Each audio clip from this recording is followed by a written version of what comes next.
Greetings, children of the screen. Your friendly neighborhood nerd scum here once again, and today I'm going to take just a few minutes to talk to you guys about Seoul Station.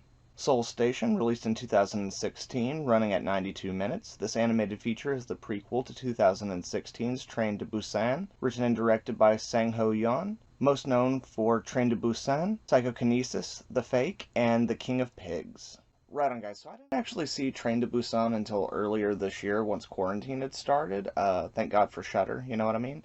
But yeah, and since I saw this one pop up, I've really been wanting to watch it because I really enjoyed Train to Busan. It was not a perfect movie by any stretch of the imagination, but it was fun and cool and awesome in all the kind of ways that that kind of movie should be. So I was pretty excited to check out this one, especially once I saw the trailer, and it looked pretty good. So I'm going to break this down on a few different levels and kind of talk about a couple of different aspects of it, but just know going forward that there are definitely going to be spoilers. Okay, so let's move right along. So first off, let's go ahead and discuss the story really briefly. The thing to keep in mind is that with this kind of movie, having a real intricate or elaborate story isn't necessarily what's best, and this movie manages to keep it pretty streamlined, which I think definitely works for what they are doing with this. But in general, just broad strokes, the story is that there is a young couple who are behind on their rent, and the young lady wakes up one day to find that her boyfriend is gone. So she goes out and finds him at the internet cafe where he is basically posting an ad to prostitute her out.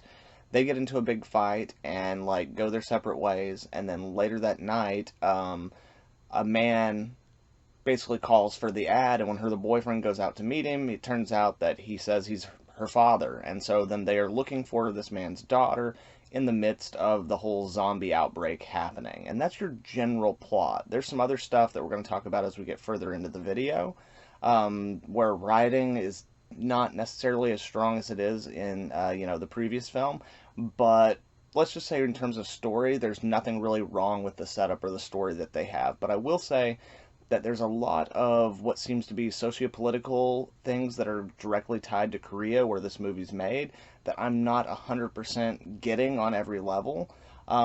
So I'm not sure if that's good or bad social commentary, honestly. I know that it's there from a few scenes where they choose to showcase it, but I don't feel like it really gets in the way of the story, and in fact, for these kind of stories, those kind of like sociopolitical overtones are kind of expected.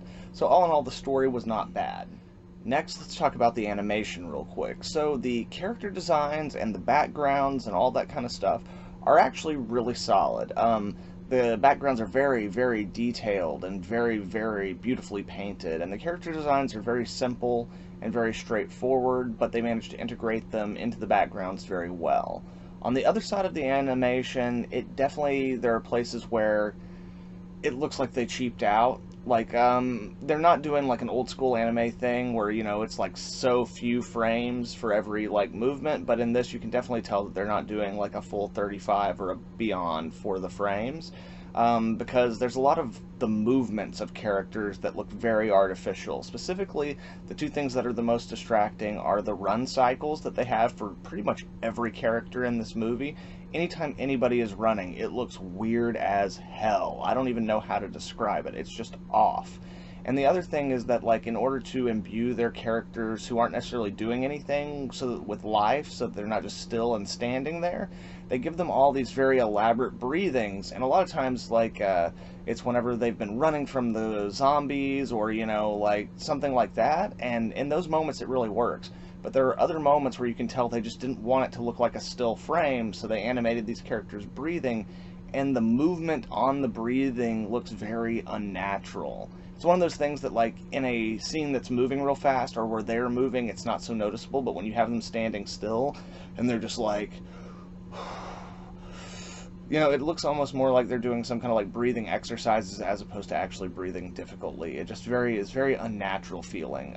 Beyond that, and this is something that's lesser of an issue, but in a lot of the big scenes where they have like groups of the zombies or whatnot, you can definitely see that they have reused the same character model and just like maybe colored something different, or taken the head off of this character model and plopped it on this one. but it is a little distracting from time to time when there's like a group of zombies running at you, and like the third row back are like almost all the same character design with slight alterations. It's really, really noticeable, especially when they don't change the shirt or something like that, and it's just features of the person that's changed. So yeah, overall I would say that the animation is not bad, but it is definitely lacking in places for sure. But in general, I would say that like the general look and feel of the movie is about on par with something that you would see from a lot to straight to DVD kind of animated movies. A lot of the stuff that like DC puts out specifically, this has a very similar like look and feel and vibe in a lot of ways. So yeah, the animation's not absolutely fantastic. I definitely wish it was a little smoother in places. And you can definitely see where the budget like shows in places when it comes to the animation. But overall, I'd give it like, you know, a 7 out of 10, let's say, since I'm arbitrarily picking a rating system now. Next up, let's go ahead and talk about the writing a little bit. So, as I said, the kind of political, social issues that are at play in this movie are a little bit beyond me in terms of like how they relate to Korean culture at the time the movie is made, so I can't really speak to that. And as I said, the other elements of the plot for the kind of movie this is perfectly acceptable. What I will say is that there are two major flaws in the writing, and the first one being that there are some things that the movie does. It's one of those kind of movies where they want to have twists, but the way that they set up the twist, it's so obvious what the twist is going to be that they have to use a lot of basically cheats in order to make those moments work. So again, guys, we're going into big spoilers right now. So if you want to dip out and watch the movie, now's the time to do it. 1, 2, 3, go. All right, here we go. So first off, there's this whole big thing about, you know, her father looking for the main girl, and that's kind of the driving force of the plot. And dude is with her boyfriend, and boyfriend keeps getting her on the phone several times, and like the father character never wants to talk to his daughter. You know, she never wants to talk to him. Like, it's never a thing that comes up, so the whole time you're watching it, you know that something's off about that. And when you start putting together her past as a character with that setup, there's really only one conclusion you can come to, maybe two, and that's that either he is a stalker of some kind who used to stalk her in her former life, or it's her former pimp. Guess what? It's her former pimp. So yeah, it surprises nobody. It works in terms of the overall story, but they really try to play it like it's a reveal and like a big twist, but it's not. The other is that there's a scene about halfway through the movie where our main character, she gets her ankle scratched by one of the zombies. And then like our big climactic ending for this is that as like the pimp dude has killed her boyfriend and is about to rape her, she dies and then comes back as a zombie and eats him. But the problem with this is, like, we've seen characters transform multiple times in this, and there's a very distinctive look to them. There's a very distinctive behavior that comes as they're like leading up towards death. And she shows none of those things. She doesn't show the physical discoloration, she doesn't show the veininess, she doesn't show like the changes in mood. Like, she's obviously tired through the whole thing, but the way they have her acting is distinctly different because they want to make you think they're like, oh no, like maybe she's immune or something like that. But at the end of the day, it just does not play out because like the way that they're doing it feels so manufactured that you can definitely feel it. The other thing that I want to mention in terms of like the writing is that the characters in this movie are definitely the biggest detriment to this movie. I do appreciate the fact that they tried to give us characters who had no real way of coping with the situation at hand, because it makes it all that more tense for them as they're going through it. But you have to give us at least one character we actually give a fuck about. Because in this movie, none of our main characters are people we actually care about or are invested in. Our main character, like, she definitely has a lot of pathos about her. There's definitely a lot of things that you could latch onto, and you can definitely sympathize with her in certain moments. However, she spends the majority of this movie just crying and asking people to tell her what to do. And again, I know that that's saying something not only about the character, but about like the social like structure over in Korea, but it doesn't work. It doesn't play to an outside audience. Like, she is just one of the most annoying characters that I've ever seen in a movie. And every time she does something, she does it the stupidest way possible. There is a scene where she's running from a bunch of zombies, and she keeps opening doors to run through them and not closing them. Mind you, we've seen in the movie that these zombies can break through doors, but damn it, at least try. If you were to close all those like 9 doors you ran through, maybe you couldn't stop them, but you would definitely buy yourself some time. And the movie just has her not doing it so that they can keep the sequence going without like, you know, having to like stop or like have a lull. And at the end of the day, what it just ends up doing is making her a character that it's hard to root for her. It's hard to want her to win because there's just nothing there that we can actually like appreciate. She has no like hidden strength. She doesn't even really have a strong character arc. She's just there. You know, she's more of a plot device than she is a character, really. Beyond that, the boyfriend character, he is just awful. Like, again, we open the movie up with him wanting to pimp out his girlfriend, and like there are definitely moments in the movie later on where they want us to sympathize with this character, but there's just no sympathizing with him because he's been just a detestable little shit throughout the entire movie, and then like the moment where he dies they want us to care, but we really don't fucking care. And then of course you have the father character who, again, like from the first time there's a phone call between the daughter and the boyfriend, you notice that he doesn't ask to speak to his daughter, and so there's a weird feeling about him throughout the whole thing.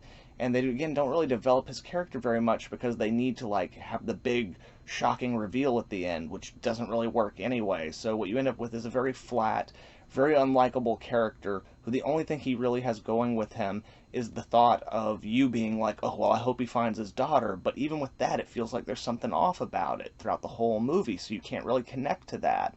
So yeah, the writing in terms of the story is perfectly serviceable for the most part. You know, there are definitely some problems, but I see those problems in a lot of these kind of movies, so I could be willing to forgive that if I enjoyed following these characters through this journey, which I absolutely did not.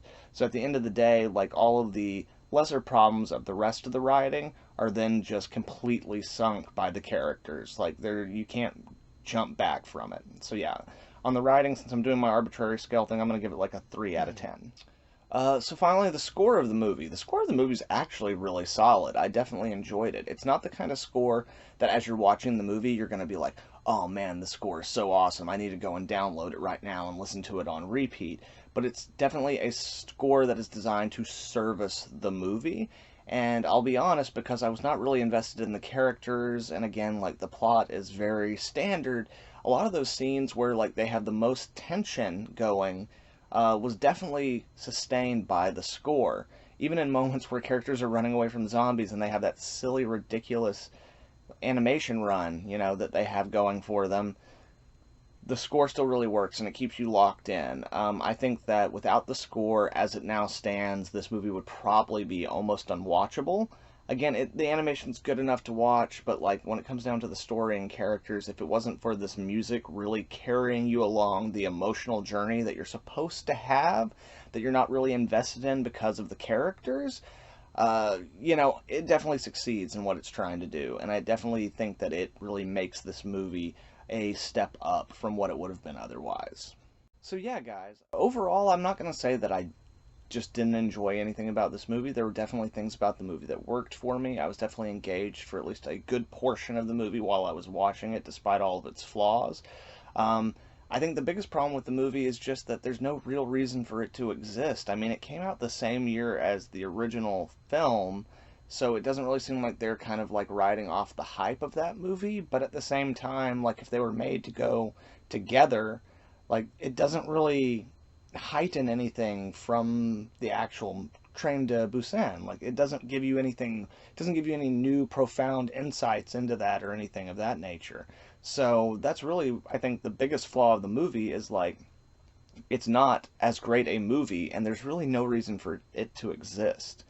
But at the same time, if you have an hour and a half to kill and you've already pretty much gone through everything else that's on your queue right now, I wouldn't say that it's a horrible movie, and I wouldn't be like, oh no, never watch that. It was fine. Since I'm still doing arbitrary ratings, let's just go ahead and give the whole movie a 6 out of 10. Like, you know, it was average-ish, maybe a little bit above, mostly because of the score.